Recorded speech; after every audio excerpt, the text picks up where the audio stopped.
Hello friends, ಸೋಮವಾರದಲ್ಲಿ ಏನಾಗುತ್ತೆ ಅಂತ ಹೇಳಿ ಒಂದು ವಿಡಿಯೋ ನೋಡೋಣ. ಅದಕ್ಕೂ ಮುಂಚೆ ವಿಡಿಯೋ ಇಷ್ಟ ಆಯಿತು ಅಂದರೆ ಸಬ್ಸ್ಕ್ರೈಬ್ ಮಾಡ್ಕೊಳ್ಳಿ, ಹಾಗೆ ವಿಡಿಯೋಕ್ಕಂತೂ ತಪ್ಪದೇ ಲೈಕ್ ಕೊಡಿ ಫ್ರೆಂಡ್ಸ್. ಮೊದಲಿಗೆ ಕಣ್ಣಿಗೆ ಬಿದ್ದಿರೋ ಧೂಳು ಅಂತ ಹೇಳಿಬಿಟ್ಟು ಅಲ್ಲೇ ಅದನ್ನು ಬಿಸಾಕಿ ಬರೋದ್ಬಿಟ್ಟು ಇದಕ್ಕೆಲ್ಲ ಚಿನ್ನದ ದಾವಣಿಗೆ ತೊಗೊಂಡು ಇವಳನ್ನ ಉಪ್ಪರ್ಗೆ ಮೇಲೆ ಕೂರಿಸ್ಕೊಂಡು ಮನೆವರೆಗೂ ಕರ್ಕೊಂಡು ಬಂದಿದ್ದೀರಾ. ಏನಾಗಿದೆ ನಿಮಗೆಲ್ಲ? ಇವಳನ್ನ ಯಾಕೆ ಮನೆ ಒಳಗಡೆ ಕರ್ಕೊಂಡು ಬಂದ್ರಿ? ನನ್ನ ಮಗನ ಮುಖ ನೋಡಿದ್ದೀರಾ? ನೀವೆಲ್ಲ ಮದುವೆ ಮಂಟಪಕ್ಕೆ ಯಾಕೆ ಹೋಗಿದ್ದು? ನನ್ನ ಮಗನಿಗೆ ಆಶೀರ್ವಾದ ಮಾಡಿ ಅವನ ಜೀವನ ಚೆನ್ನಾಗಿರಲಿ ಅಂತ ಹೇಳಿ. ಆದರೆ ನೀವು ಮಾಡ್ಕೊಂಡು ಬಂದಿರೋದು ಏನು? ನನ್ನ ಮಗನ ಜೀವನನೇ ಹಾಳಾಗೋಗಿದೆ. ಅವನ ಮುಖ ನೋಡಿ, ಸೋತು ನಿಂತಿರೋದನ್ನ ನೋಡಿ. ಜೀವನದಲ್ಲಿ ಯಾವಾಗಲೂ ಖುಷಿಯಾಗಿರಬೇಕು, ಅವನ ಬದುಕನ್ನು ಉಜ್ವಲವಾಗಿ ಮಾಡ್ಕೋಬೇಕು ಅಂತ ಅಂದ್ಕೊಂಡಿದ್ದನು ದಿಕ್ಕೆ ದೋಚದೆ ಗತಿನೇ ಇಲ್ಲ ಅನ್ನೋ ಥರ ಬಂದು ಇಂಥ ಅನಿಷ್ಟನ ತಲೆ ಮೇಲೆ ಹೊತ್ಕೊಂಡು ಬಂದು ನಿಂತಿದ್ದಾನೆ. ಅವಳನ್ನ ಅದೃಷ್ಟ ಅಂತ ಅಂದ್ಕೊಂಡಿದ್ದ. ಆದರೆ ಆ ಮನೆಯವರೆಲ್ಲರೂ ಮಾಡಿರೋ ಮೋಸದಕ್ಕೆ ಇವಾಗ ಇಷ್ಟೆಲ್ಲ ನಡೀತಾ ಇದೆ. ಇದಕ್ಕೆಲ್ಲ ನನ್ನ ಮಗ ಬಲಿಯಾಗಬೇಕು ಅಂತ ಅಂದ್ಕೊಂಡಿದ್ದೀರಾ? ಯಾವುದೇ ಕಾರಣಕ್ಕೂ ಸಾಧ್ಯ ಇಲ್ಲ. ಅವರೆಲ್ಲರೂ ಅಲ್ಲೆಲ್ಲ ನೋಡಿಕೊಂಡು ಮೋಸ ಮಾಡ್ಕೊಂಡು ಮದುವೆ ಮಾಡ್ತಾ ಇದ್ರು ಕೂಡ ನೀವು ಇದೇ ಥರ ಸೈಲೆಂಟಾಗಿ ಏನು ಮಾತಾಡದೆ ಮೌನವಾಗಿ ನಿಂತಿದ್ರಾ? ಅತ್ತೆ ಮಾವ, ನಿಮ್ಮನ್ನೆಲ್ಲ ನಾನು ಆ ಮದುವೆಗೆ ಕಳಿಸಿದ್ದು ಯಾಕೆ?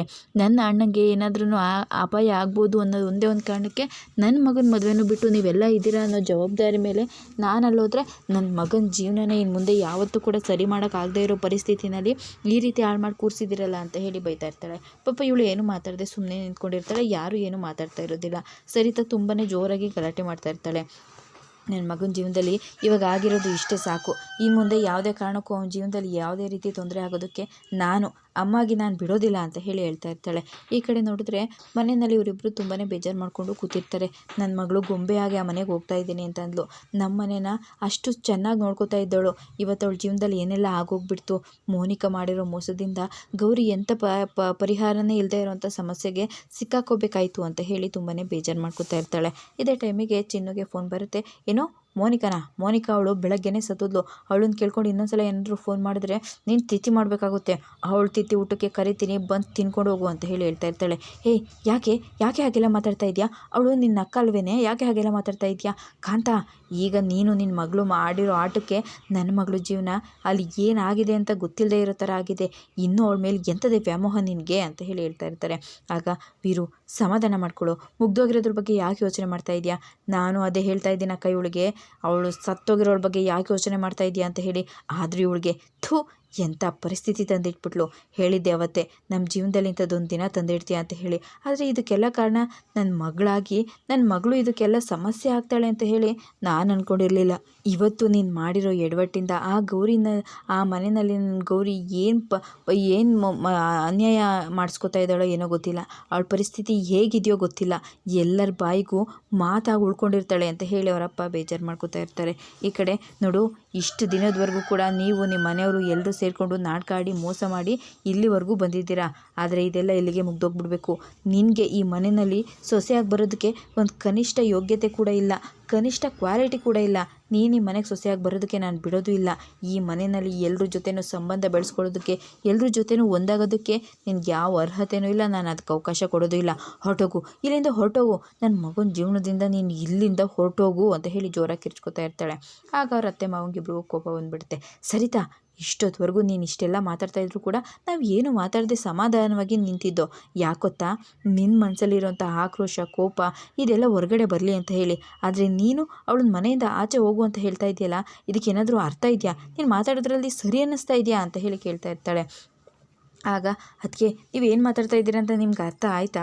ಈಗ ಅವಳನ್ನು ನಾವು ಮನೆಗೆ ಮದುವೆ ಮಾಡ್ಕೊಂಡು ಕರ್ಕೊಂಡು ಬಂದಿದ್ದೀವಿ, ನೀವೇ ಮನೆಯಿಂದ ಆಚೆ ಹೋಗು ಅಂತಂದರೆ ಈಗ ನಡೆದಿರೋದಕ್ಕಿಂತ ದೊಡ್ಡ ತಪ್ಪು ನಡೆಯೋದಕ್ಕೆ ಬಿಡಬೇಡಿ ಅದಕ್ಕೆ ಅಂತ ಹೇಳಿದಾಗ, ಚಂಚಲ ನೀನು ಏನು ಮಾತಾಡ್ತಾ ಇದೆಯಾ ಅಂತ ನಿನಗೆ ಗೊತ್ತಾ? ನನ್ನ ಮನಸ್ಸಿನ ಪರಿಸ್ಥಿತಿ ಏನು ಅಂತ, ಈ ತಾಯಿ ನೋವು ಏನು ಅಂತ ಗೊತ್ತಾಗಿದ್ದರೆ ನೀನು ಹೀಗೆಲ್ಲ ಮಾತಾಡ್ತಾ ಇರಲಿಲ್ಲ.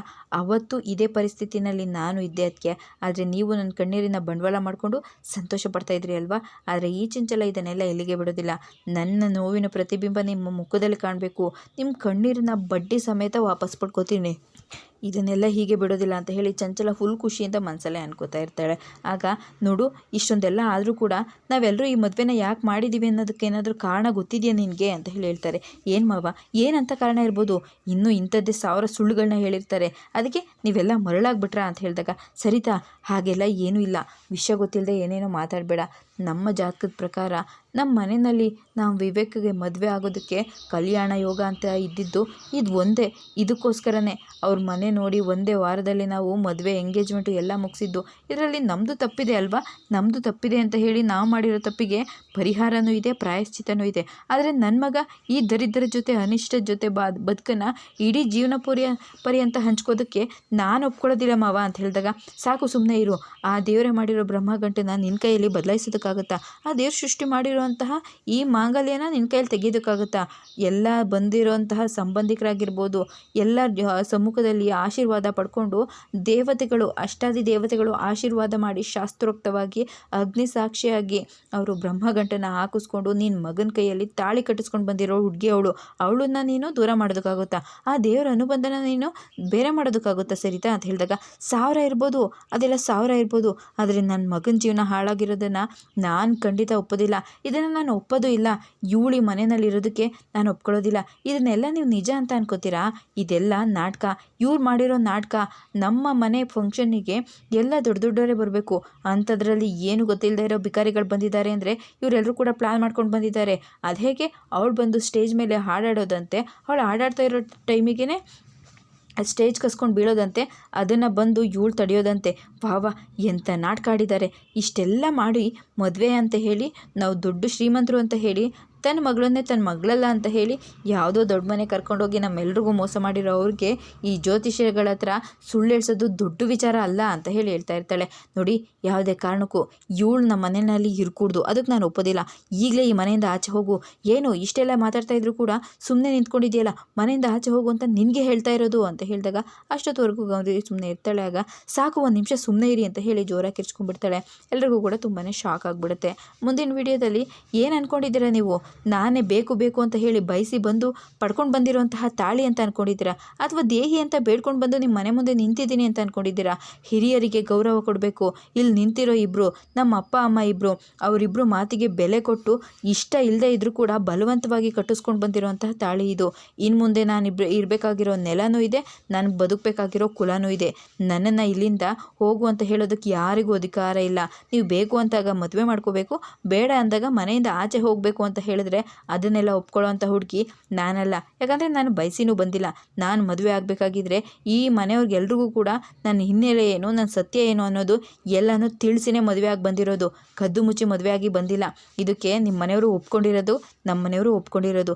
ಹಾಗೆ ಇದಕ್ಕೆ ನಾವು ಇಷ್ಟ ಇಲ್ಲ ಅಂದ್ರೂ ಕೂಡ ಒಪ್ಪಿ ಮದುವೆ ಆಗಿರೋದು ಈ ಮದುವೆ. ನೀವು ಹೇಳಿದ ತಕ್ಷಣ ನಾನು ಇಲ್ಲಿಂದ ಹೋಗೋದಕ್ಕಾಗೋದಿಲ್ಲ. ಈ ಮನೆ ಸೊಸೆ ನಾನು ಇಲ್ಲೇ ಇರ್ತೀನಿ ಅಂತ ಹೇಳಿ ಹೇಳ್ಬಿಡ್ತಾಳೆ. ಸರಿ, ತಂಗೆ ಕೋಪ